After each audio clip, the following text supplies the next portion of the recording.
listening to America's Web Radio on the AmericasBroadcastNetwork.com. Thank you for listening. This is Professor Robert D'Agostino with Do Facts Matter? And increasingly, as we see the Biden administration proceed with their various policies, facts don't matter a bit. And I'm going to talk a little bit about a recent bill passed in the House of Representatives by the Democrats. But before I do, I want to just make a couple of comments of where some of what's going on is happening. I read an interesting blurb a couple of days ago by a Clinton advisor, a 1990 campaign advisor for Clinton. And she was very adamant, very liberal, of course, said that, the country is turned the corner. It's reached an early stage of totalitarianism where everything, and what's the definition of totalitarianism?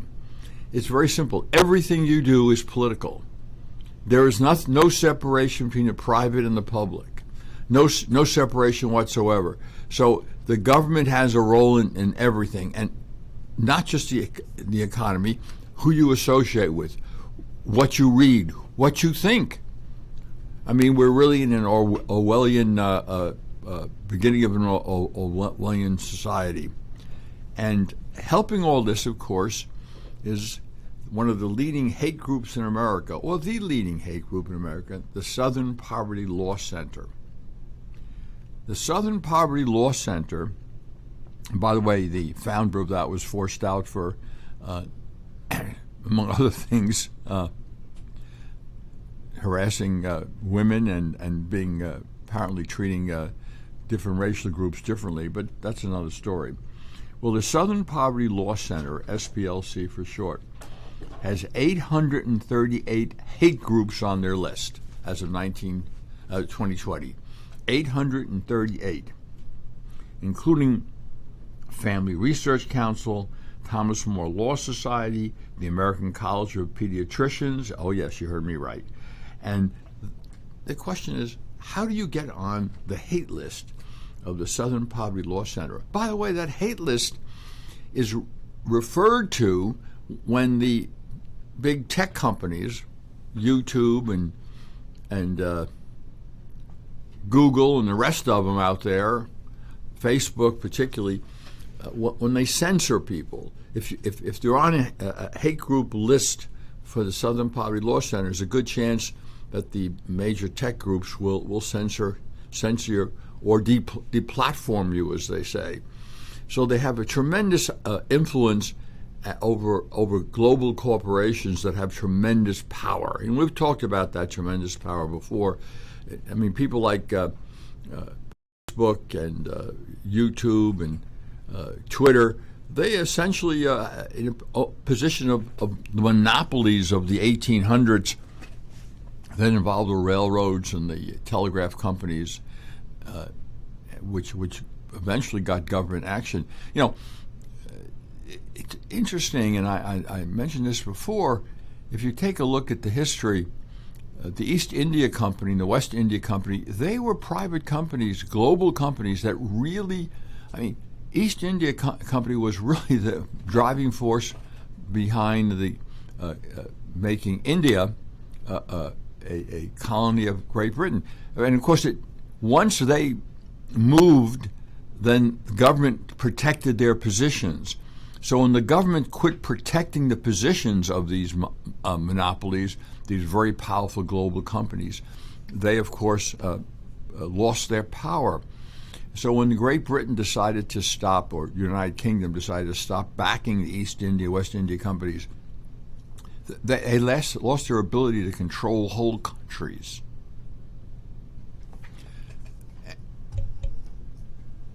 And it's same thing could happen here, although, of course, the Democratic Party has no intention of dealing with the censorship. In fact, they're encouraging the censorship, as we saw in the House of Representatives, where there's a hearing targeted at all conservative news networks.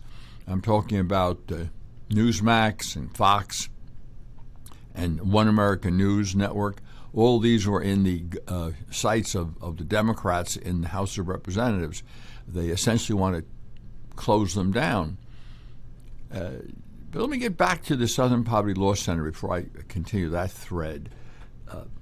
So what is it that causes a group to be listed as a hate group by the Southern Poverty Law Center? Well, any group that's pro-life, for example. They're considered anti-woman, discriminatory. Never mind that the majority of women really favor some restrictions on abortion, at least. Many favor restrictions except in the life of the mother, or maybe sometimes in rape and incest. Any group that questions the agenda of the LGBTQ movement, lesbian, gay, bisexual, transsexual, queer, whatever, and whatever other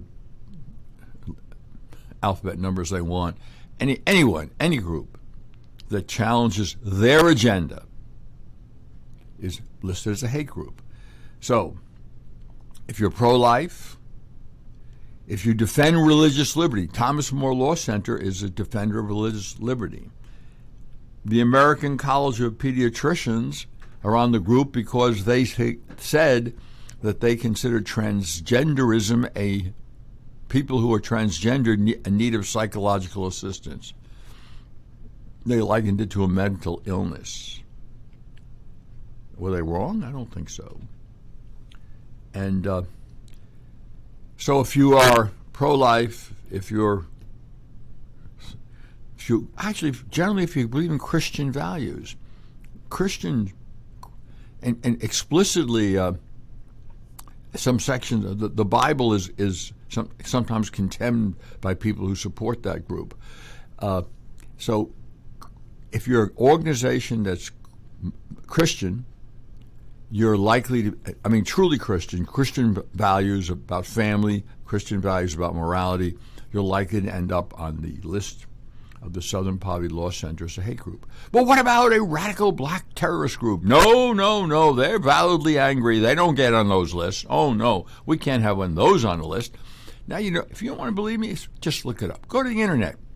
Plug in Southern Poverty Law Center hate groups and read their description of hate groups and why they're hate groups. There's a group that was named a hate group. Why? Because they pointed out that in the Hadith, which is the sayings and life of Muhammad, he justifies slavery. Oh, you're a hate group. You're an Islamophobe. Well, it's in the Hadith. It's there. That's a fact. I'm not saying that Muslims believe in slavery, but I'm saying that's in one of their most crucial documents, a justification for slavery. So why shouldn't someone talk about it and ask contemporary Muslim leaders how they feel about that?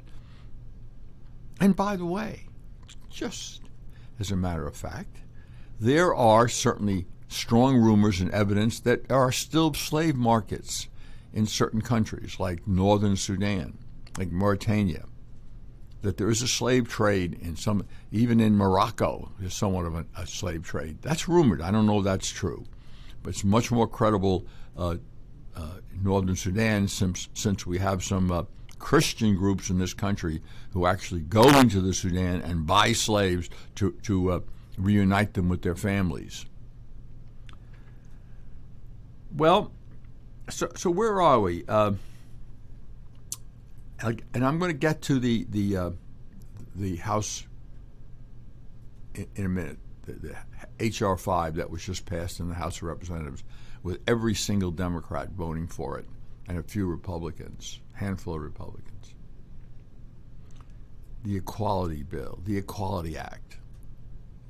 Yeah, equality for whom? Not for religious believers, not for people who believe in traditional values. But let me go. I talked to some friends. Oh, well, we don't want to discriminate against homosexuals. Well, I agree with that. We don't want to. But let's take a look at that movement. What happened to that movement as it morphed from a movement of people with same-sex attraction to an all-encompassing movement, LGBTQ, lesbian, gay, bisexual, transsexual, queer, and it morphed into a movement where people could decide by magic. Boys could say they're girls, girls could say they're boys. That's magic, friend. Boys have XY chromosomes, girls have XX chromosomes. The brains are slightly different in development. Musculature is different. They're different. There are two biological sexes. Yes, there's a few who have genetic problems that would indicate they have physical aspects of both hermaphrodites, both sexes. But what are we talking about? 3/10,000ths of 1% of the people, maybe. I'm not talking about one of the Biden nominees for a high position in the Health and Human Services advocates puberty blocking chemicals until the 13-year-old or 12-year-old or 11-year-old could decide what gender he or she is. This is child abuse. And by the way, if you say that, you're on the list of hate groups for the Southern Poverty Law Center. Now, let's take a little history of what's going on and how we got to this point. The homosexual community really wanted tolerance. And of course, tolerance means people disapprove of maybe behavior, they disapprove of thought processes, but they don't take any action to harm the person that they disapprove of. So tolerance implies in the very word that there's a disapproval of something, but we're not going to take any action to harm the individual or individuals with the objectionable behavior, and not to society as a whole. In fact, in those days, so the homosexual community got tolerance, but after tolerance, they wanted acceptance. Well, at jobs, they got it. In other words, and they have more than acceptance. Look, let's face it. I mean, the homosexual community really dominates Hollywood to a large extent. They're very successful in the news shows and in the media. I mean, look at the number of talking heads that are homosexual, and there's at least 3 or 4 that I can think of offhand. And so, and go ahead and look up the income, disposable income, and how the homosexual compare with heterosexuals, and you see that the homosexuals' family disposable income not only is favorable, but in most places exceeds that of heterosexual couples. And look it up. Don't ever believe me. Look it up. If I say something, look it up. So anyway, tolerance, the community got tolerance. Acceptance, well, yeah, they got acceptance. Approval. Then they want approval. Well, that may have been a bridge too far, except the elites in this country start with the approval. And even the Supreme Court got in that by including sexual orientation as part of being protected with people who are sexual orientation that doesn't match their biological sex are covered by anti-discrimination laws. An absolute absurd opinion by the Supreme Court, it's Bostock v. Clayton County, which is you have to read it to believe it. It's incoherent and it's absurd. More Supreme Court legislation. No wonder people are losing confidence in the government in their own country. I mean, I thought the people were sovereign. I thought the people made such decisions through the legislative branch. and so what's the court doing legislating? I mean, this whole legislation, of cultural and social issues has done nothing but divide the country. There's been no more greater divisive force in this country than the Supreme Court of the United States. And it goes back a long ways. Dred Scott decision, Plessy v. Ferguson, separate but equal decision, Roe v. Wade, the abortion decision. All of these were beyond what the Supreme Court should be deciding or was intended to decide. This is Marbury v. Madison, the famous case by the then Chief Justice John Marshall, the fourth Chief Justice of the United States, who established the principle of judicial review for constitutional violations of congressional and executive acts. And, of course, has been highly praised. I'm not so sure that was a decision that has been, in the long run, beneficial to this country. But it's a matter of debate. We can debate it. So anyway, we've got tolerance for the community. We've got acceptance. Now approval. And by golly, if you don't approve now, you can be canceled. So the elites have shoved approval down the throats of ordinary Americans. Right down the throats of ordinary Americans. Approval.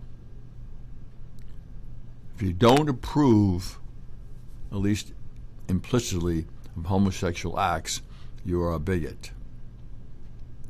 Never mind your religious precepts, both in Islam, Judaism, and Christianity, frown on homosexual acts. Now, look, the Christian church is very plain in that.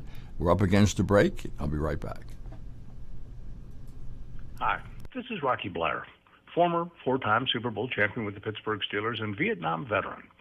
As a board member, I'd like to talk to you about Warriors to Citizen, a nonprofit organization that helps American heroes, soldiers, police, fire, EMT, and their families recover from the psychological harm caused by career-induced stress. Over the last 20 years, broken relationships have been a major causal factor for the highest documented divorce rate and resulting suicides in this population. This program, From Warriors to Citizen, is delivered free to families by professionals, all whom served in uniform and understand the needs to be addressed. I ask for your support, so please go to our website, warriorstocitizen.org, and find out how you can help, either by making a donation or sharing this information with an American hero that you may know.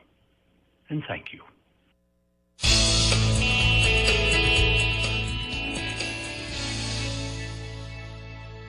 This is America's Web Radio. Would you like to have a show, talk about your business, or express your opinion on America's Web Radio? Just email gm@americaswebradio.com and we'll get back to you. Thank you.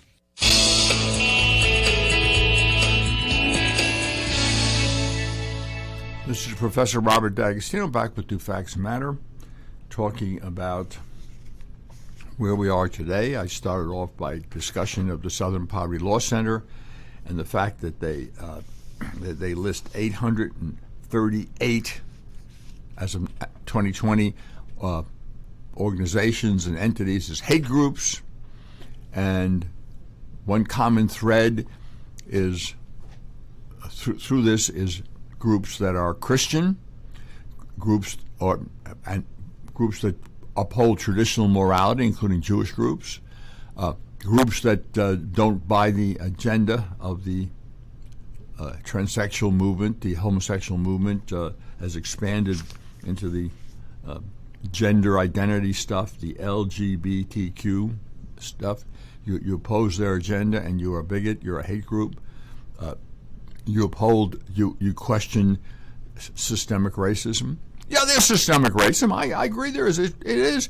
And it's the Democratic Party, which is systemic racism, used to be and still is. And if there's systemic racism right now, it's has to do with the enemy of all victims in this country, white heterosexual males, right? Isn't that the enemy of everybody? Isn't they the ones who are keeping everybody down? the state of Oregon has now, in their proposed educational reforms for public schools, have decided getting the right answer in mathematics is an example of white supremacy. Yeah, you heard me right. The right answer, perfection, working hard, but getting the right answer in mathematics is an example of white supremacy.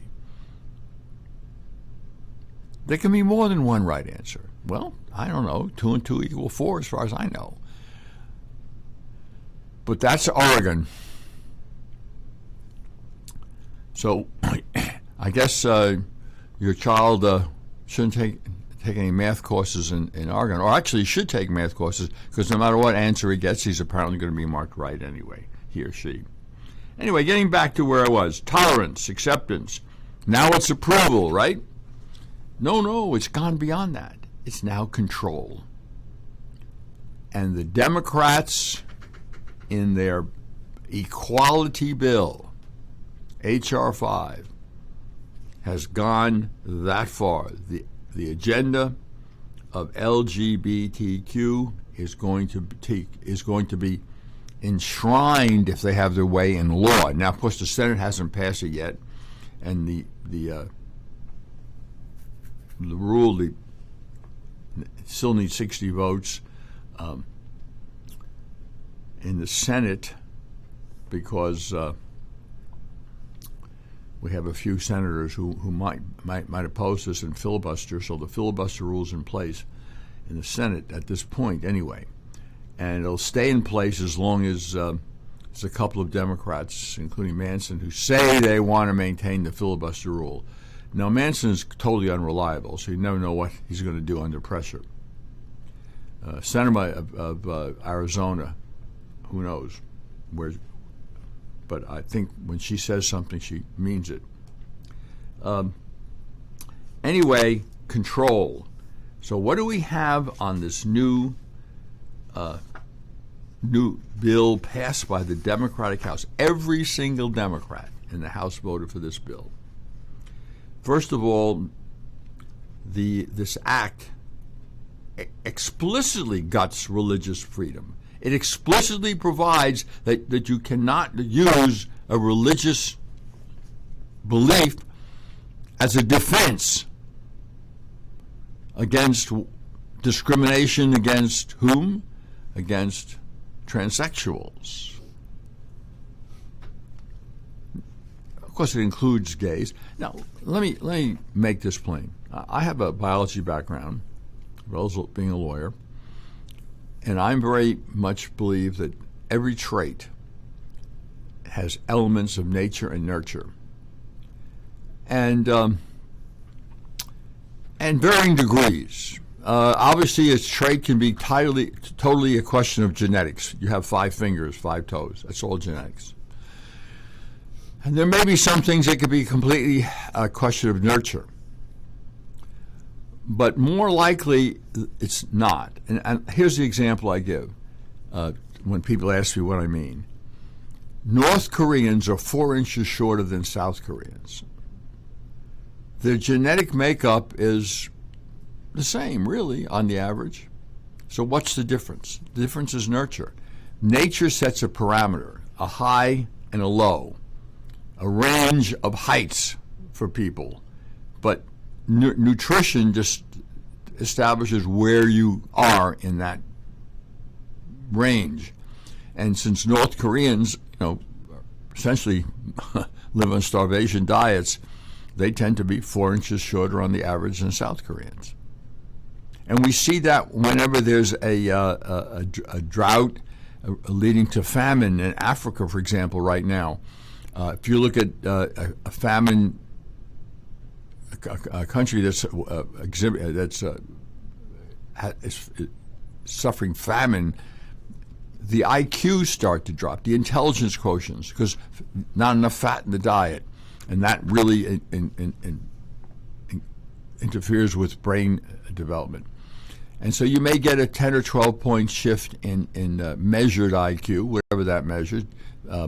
Certainly it measures things that certain things that are very important for success in society, but in various fields. But in any case, it's affected by nutrition. And I don't think there's a gay gene. There's absolutely no evidence there's a gay gene, but there is some evidence, some credible evidence, that there is a propensity for same-sex attraction that is genetically based, and but can be somewhat affected by nurture. So not everyone with a propensity for same-sex attraction becomes actively homosexual. Most in fact, become probably heterosexual, actively heterosexual. That doesn't mean that it does mean two things. It means, one, that this therapy that you can change, it's probably not going to work for most people. I know there's a number of groups that push this thing. If you want to become heterosexual, you can change. Well, yeah, I think there was one interesting study I read some years ago. It said about 10% of homosexual males, gay males, would like to, had indicated they wanted to have therapy, they wanted to become heterosexual. And of that 10%, only 10% of those successfully became, at least, be able to have heterosexual sex. So it's 10% of 10%, 1%. So that kind of therapy is not going to work on 99% of the people who have same-sex attraction. And you know what Mick Jagger said about that when he was asked about that? He said, when I was a boy, you try everything out first with the boys. So a lot of adolescents. Look, I was a social worker, and you go to an institution for delinquents, and hopefully most of those have performed, but there's a lot of homosexual activity that goes on there. And are the boys homosexual? No. But people used to ask me, well, how do you account for that? And my account was, I had a simple sentence: any port in a storm. And you have a hormonal storm, you have all these adolescent boys, and suddenly,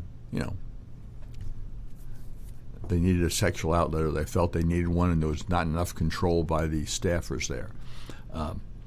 There was a big scandal in New York years ago at one of their juvenile detention centers, and there periodically have been scandals here and there. So, yeah, I understand. So I think that means that we need to understand, and we need to be tolerant, and I think we need to be accepting. Now, we don't need to approve of sexual acts we don't approve of. We don't need to approve of behavior. Look, the homosexual community writes about the fact that homosexual males tend to be more promiscuous than others. They write about it. They call it part of the gay lifestyle. What about all those baths that used to be around in the 70s and 80s, I guess, and there were private clubs where homosexuals gathered for mass sexual orgies? I didn't see any of those for heterosexuals, at least not as many. Well, they had these clubs, swap clubs, I guess, and certainly the female homosexuals, lesbians, didn't engage in that kind of behavior. But in any case, the one of the things that this bill does is removes the defense of religious belief from what is defined as discrimination. It also will lead to boys claiming they're girls, and would infringe on the privacy of women. I mean, do women really want biological males in their bathrooms? I don't think so. This would require that, the schools to allow it. I mean, it's just outrageous. I can't believe that the suburban moms would really go for that. And of course, the other thing is we can kiss women's sports goodbye, because biological males will be allowed to claim to be women or girls and compete. That's crazy. And so the proposal is to reverse Trump. Trump's administration promulgated some regulations saying biological males are biological males, biological females are biological females, and women's sports for women. The Biden administration is going to reverse that, or going to attempt to reverse that. President Biden has, in fact, come out in favor of this bill, and we're up against another break. If you live to serve and want to make an even bigger difference, consider joining the U.S. Army. With training in fields like medical care, linguistics, and engineering, an Army career can amplify your efforts with humanitarian opportunities all over the world. Plus, you'll receive competitive pay and incredible benefits, so you'll be taken care of, too. Learn more at GoArmy.com. Whether cruising the Strip in a 57 Chevy or taking the family on a vacation in a 71 Oldsmobile Vista Cruiser, you need to tune in to Classic Cars with Steve Ronaldo and Jim Weber every Saturday from 8 to 9 a.m. on americaswebradio.com. Ladies and gentlemen, boys and girls of all ages, join me, Roger B., every Tuesday at 1400 hours right here on America's Web Radio for the Locked and Loaded Show. We will talk about guns, weapons, ammo, gun accessories, prepping, and so much more. So be sure to join us every Tuesday at 1400 or 2 p.m. for Locked and Loaded on America's Web Radio. You're listening to America's Web Radio on the AmericasBroadcastNetwork.com. Thank you for listening. This is Professor Robert D'Agostino back with the Facts Matter.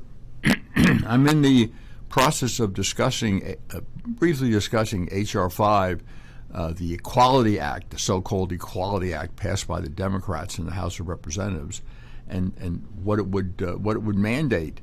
It would remove the defense of religious belief. Could very well lead to attempting once again to attempt Christian hospitals, Catholic hospitals to perform abortions. It would, I guess, doctors who refuse to perform abortions or nurses who refuse to participate in abortions could be sued for, I guess, for discrimination. They violating the law. It would, of course, mandate the allowance of boys into girls' restrooms. It would mandate the biological males to compete with biological females in women's sports. I mean, this is crazy. This is insanity. I don't know how anyone can take this stuff seriously, yet they do. The Democratic Party do. It's pushing this agenda of the transsexual movement all the way to control. They're going to control what we think, who we can associate with. They're going to override anything commonsensical decision making, and they're going to do it by law. I think it's. And what about treatments? They want to allow parents to decide to treat and doctors to treat young prepubescent children, hormonal blocking therapy. There's plenty of evidence, including by the American Heart Association, that this hormonal blocking therapy, let alone sex change operations, is very deleterious to the health of the person. And there's also evidence, and you got to look at the various studies, they're not all consistent, indicates that the further away from sex change treatment people have, the more they start to regret it. And there's some support groups for people who have had sex change operations or have hormonal operations who are permanently damaged, health-wise, and regret it for various reasons, both cultural and social and physical reasons. And all this goes by the wayside. So we got to force doctors or hospitals to provide sex change operations. Otherwise, they're discriminating. This is insane. And if the American people are really in favor of this, maybe they are. Maybe the Biden administration figures they can do anything they want as long as they promise enough people free stuff. Maybe that's it. Oh, well, don't worry about it. Your female child will have to go into bathrooms of public schools with males, and males will compete. Biological males will compete against your daughter in track meets. Yeah, so your daughter won't get the scholarship. All these scholarships set aside for females will go to males, right? That could happen, couldn't it? People would, no, you can't. Well, who would have thought, even 5 years ago, that we'd be at this point, this Orwellian point, where we actually, people who claim they actually think people can choose their own sex, own biological sex, and people who don't identify with the wrong gender, in other words, with a gender that's not consistent with their biological sex, people would have said 5 years, well, these people need psychological help. And they do. And those who seek it usually can work through these problems. Of course, if they're encouraged, like the Democratic National Convention, which nominated Biden, had that mother, oh, wonderful mother, a little girl wanted to be a boy, isn't this terrific? And she is so tolerant, and she's so, or a little boy wanted to be a girl, I should say. This is nuts. That's child abuse. And by the way, as I said before, if I say that, I get on a hate group from Southern Poverty Law Center. And I get, fortunately, I don't have a Facebook account. I don't have a Twitter account. I don't go to YouTube. I don't go to TikTok. I stay away from all that stuff. And there's a good reason for that, aside from the fact that I'm not really worried about censorship so much because, I'm a small fish. But I do worry about privacy. I do worry about the fact that these companies sell information. And if you don't think they do, you are blind. If you go to the, let's say to Google and say kayak sales in Georgia, and you start researching kayaks, starting the next day, you start getting ads for kayaks. Now, come on. They've sold that information that you're looking for kayaks. I was fooling around with, I've always owned a Jeep or so, because I used to be, off-roader and a lot of camping. And so I was looking at Jeep is coming out with a hybrid model, a 4xe, which gets equivalent of 50 miles per gallon. So I was looking around on the Jeep sites and see what was going on, and I am getting nonstop ads about Jeeps, used Jeeps, new Jeeps, you name it. I'm not going to buy. So if you're listening, I own two Jeeps right now. I own a Wrangler, 1998 Wrangler, and I own a 2012 Grand Cherokee. I'm done. No more cars. I'm done. At my age, it's time. No new cars. I've had it. So I'm curious about the new Jeep, but I'm not going to buy one. Anyway, let's get back to the case here.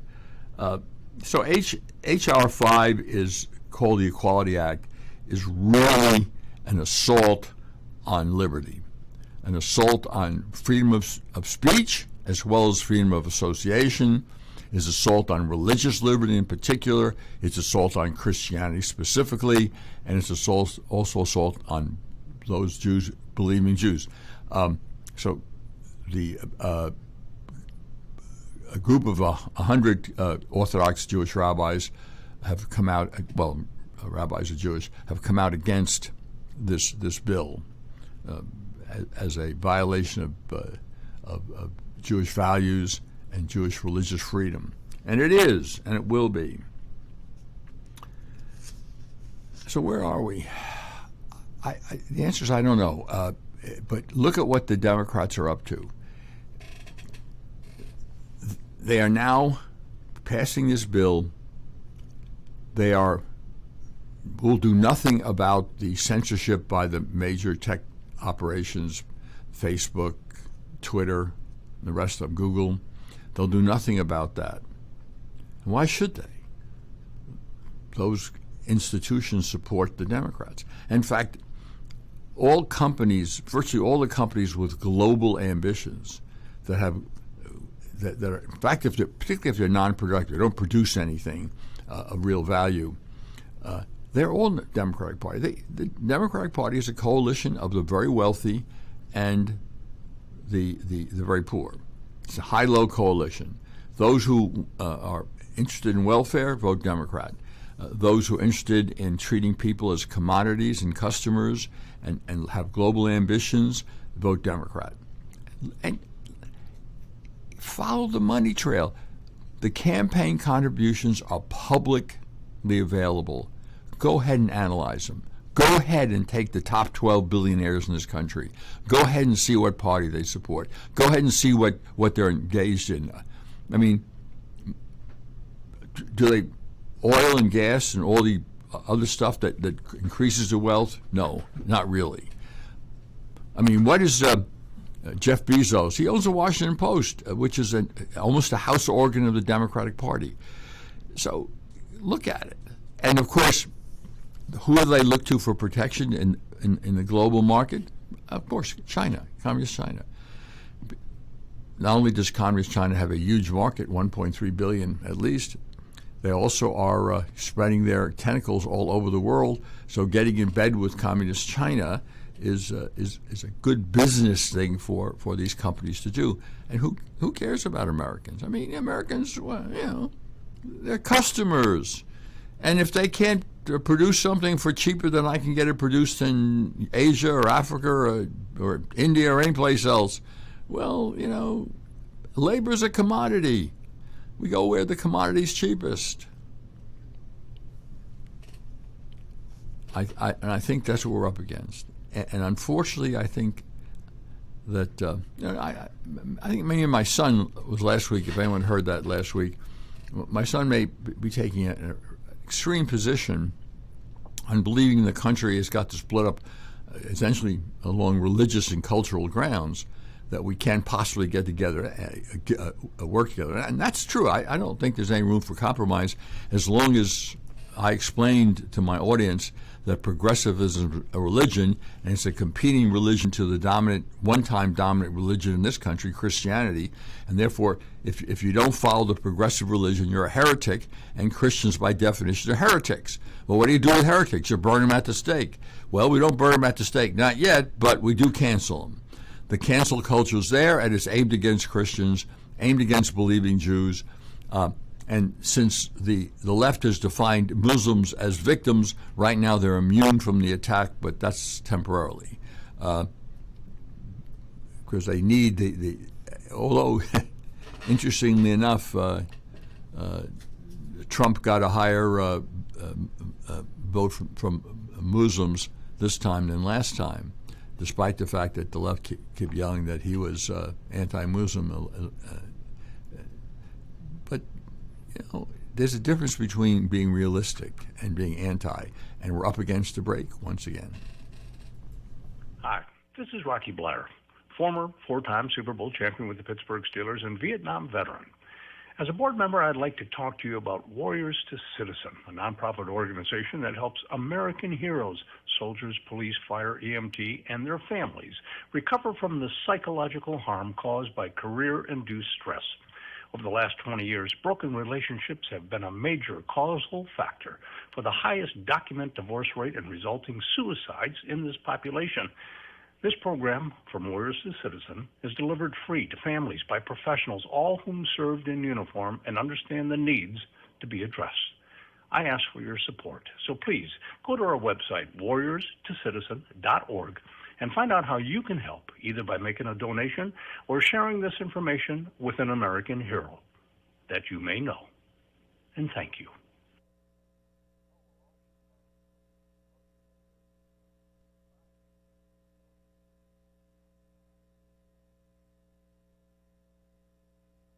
If you live to serve and want to make an even bigger difference, consider joining the U.S. Army. With training in fields like medical care, linguistics, and engineering, an Army career can amplify your efforts with humanitarian opportunities all over the world. Plus, you'll receive competitive pay and incredible benefits, so you'll be taken care of, too. Learn more at GoArmy.com.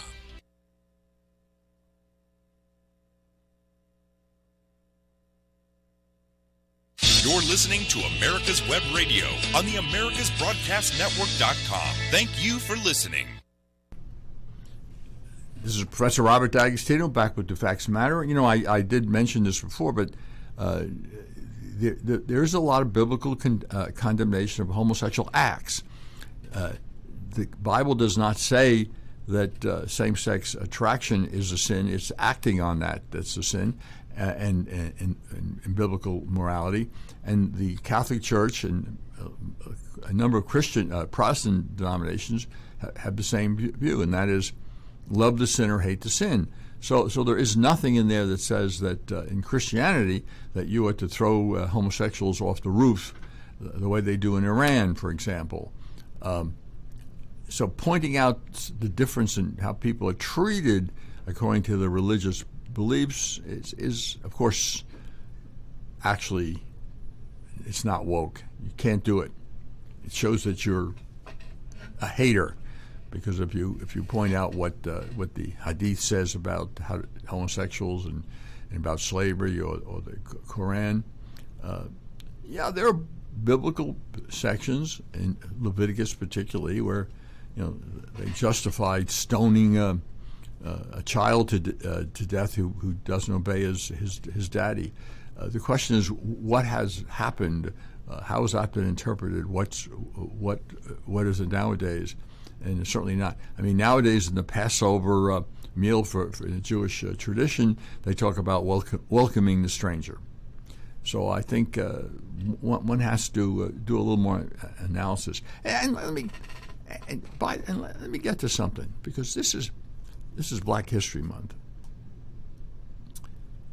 and there are some things, and I don't look historically up until fairly recently, blacks had a tougher time in this country. I absolutely deny systemic racism is occurring. In fact, if it's occurring, it's occurring against white males, and it's to the benefit of the black community to an extent. Obviously, if Black Lives Matter really mattered, the Black Lives Matter would be advocating more police funding, more police coverage in black communities. The homicide rate, the violent crime rate is going sky high. Well, who's committing homicides? The big increase. Young black males killing other young black males. And we got to face that fact and then try to do something about it. And Giuliani and Bloomberg did something about it in New York, stop and frisk. Bloomberg took it a little bit further than he should have, but stop and frisk. And when criminals knew that they could be stopped and frisked, they left their guns home. They're not leaving their guns home anymore. And when the Brady pack starts yelling about gun control, then my answer is, tell me what you're going to do about illegal guns, about criminals having guns, legal or illegal. How do we take the guns away from the criminals? A lot of illegal guns, illegal handguns particularly. You tell me what you are advocating. People forget that historically a lot of the push for gun control in the old days was to make sure blacks stayed unarmed, couldn't protect themselves, and wanted to use it in order to one of the students asked me, I was really surprised, in the civil rights movement, Martin Luther King's headquarters, I would think it would be under constant attack and they would have burned it down and this and that. And I said, well, for whatever other reason there is, the people who were with Martin Luther King were well armed. His headquarters was armed to the teeth, and they let the community know it, that they were prepared to defend with guns the safety of Martin Luther King and other leaders, Baynard Rustin and other leaders. So, understand that some of the early impetus for gun control was to keep guns and prevent blacks from protecting themselves against racist rights. But anyway, what's going on now? What is the thing now? You hear a lot about equity. You're not hearing about equality anymore. Equality is out the window, because equality implies equality of opportunity, equality of treatment under the law. They're not interested in that. They're interested in equality of results, which they call equity. Now, the one scholar years ago described equity, the equity courts. In law, there's law courts and equity courts. The old chancery courts, Delaware still has one, were courts of equity, the courts that did the right thing. Equity follows the law, but it does the right thing under the law, what the law meant to do. And one of the scholars said, well, we can explain equity, that equity is measured by the length of the chancellor's foot, the chancellor being head of the equity court. So equity is measured by the length of the chancellor's foot. In other words, it's extremely subjective, and that's exactly what's happening now. When a student tells me he's for social justice, the next thing I ask is, what do you mean? And, equity gets there, and I said, okay, what do you mean by equity? And tell me something. You can do this, that. I said, how do you achieve that? How will you propose achieving that? And of course, it always comes down to one of two things: redistribution of wealth, take money from me to give to somebody else, or mass coercion, coercing people into what they think, what they believe, what they can do, who they associate with. Very coercive. So equity is always something that a progressive theory adopts. And you say, well, you go back in history and you look at the progressives. Every progressive movement has ended up in hardship for ordinary people. Socialism always, of course, impoverishes everybody except the bureaucrats who run it. Okay, so it creates an aristocratic class of bureaucrats that live very well while the mass of people are impoverished. So even when the Republicans now are claiming that Democrats want socialism, no, they want a corporate estate. Yes, it has some elements of socialism, central control of the economy, the rule by experts, but it leaves the businesses in the hands of private individuals who, as Hitler once said, when he was asked, are you a socialist? And Hitler said, of course I'm a socialist. He said, well, why aren't you nationalizing industries like Lenin? He said, no, I want the people who know how to run them just keep running them as long as they do what I say. So that's the corporate estate. So you have corporate capitalism, the corporate estate. That's where the Democrats are. They want to make decisions, all economic decisions from the center. That's what make rational decisions. You say, well, that's crazy. I mean, 5 or 6 so-called experts or a group of corporate executives, union executives, government bureaucrats get together and can decide everything. Yeah, precisely. That's what they think should happen. Are they alone in that? No. I mentioned the names last week. Lester Thoreau, MIT, John Kenneth Galbraith, Harvard, Paul Samuelson, who wrote the leading economics textbook, which I had when I was at Columbia. The first edition said, by the mid-'60s, the Soviet Union will surpass the United States in productivity because they're rational and they can make rational decisions, i.e. centralized decisions. The second edition pushed that off to the 80s. And the third edition, as I recall, didn't mention it at all, about when the Soviet Union would pass us. Look at the speeches made in 1980. Look at what Lester Thoreau was saying. Look what John Kenneth Galbraith was saying. How strong economically the Soviet Union was. How well off the people in the Soviet Union was. And what was Ronald Reagan saying? He was saying, we're seeing the end of communism. We're seeing a collapse. We're saying it's going to go away, and they ridiculed him, and who was right? Ronald Reagan was right. And they were wrong. But, ego is ego. But getting back to the point, what else? I mean, what is not taught in school on Black history is a very small percentage of Africans, Black Africans, were imported into what is now the United States. The vast majority of Black Africans taken to the New World was Central and South America. We had less than 10% in this country. And slavery, by the way, has been the way of the world forever. And as I said in the beginning of the thing, it still goes on. There's still slave markets rumored to be in Mauritania and northern Sudan. So, and in fact, during the same period where African slaves, black African slaves, were being imported into the New World, North America and South America, the white slave trade was flourishing. In fact, I mean, the big slave traders were, of course, the Arabs. And they sold the slaves to the Portuguese, who then sold to the Americans.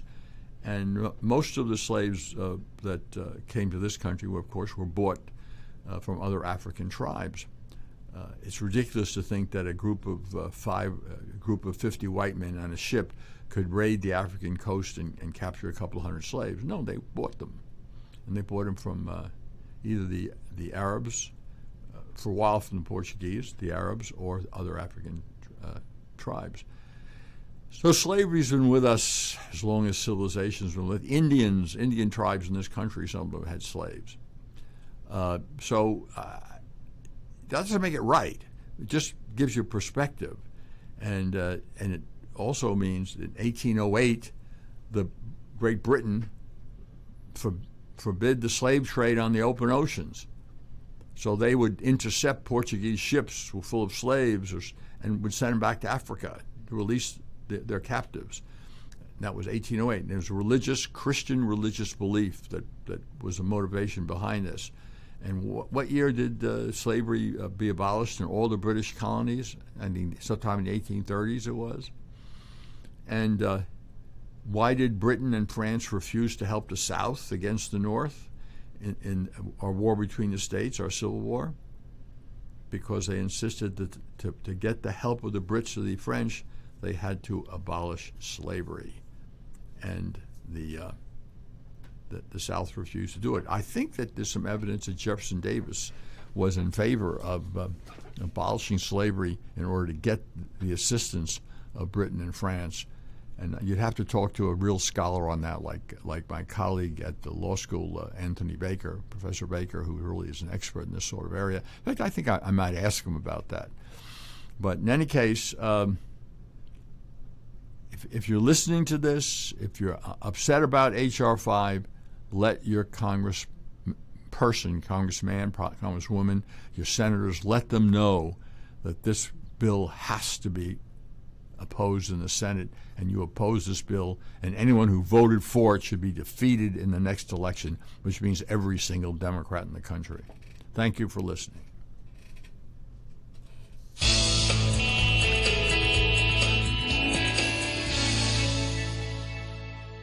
This is America's Web Radio. Would you like to have a show, talk about your business, or express your opinion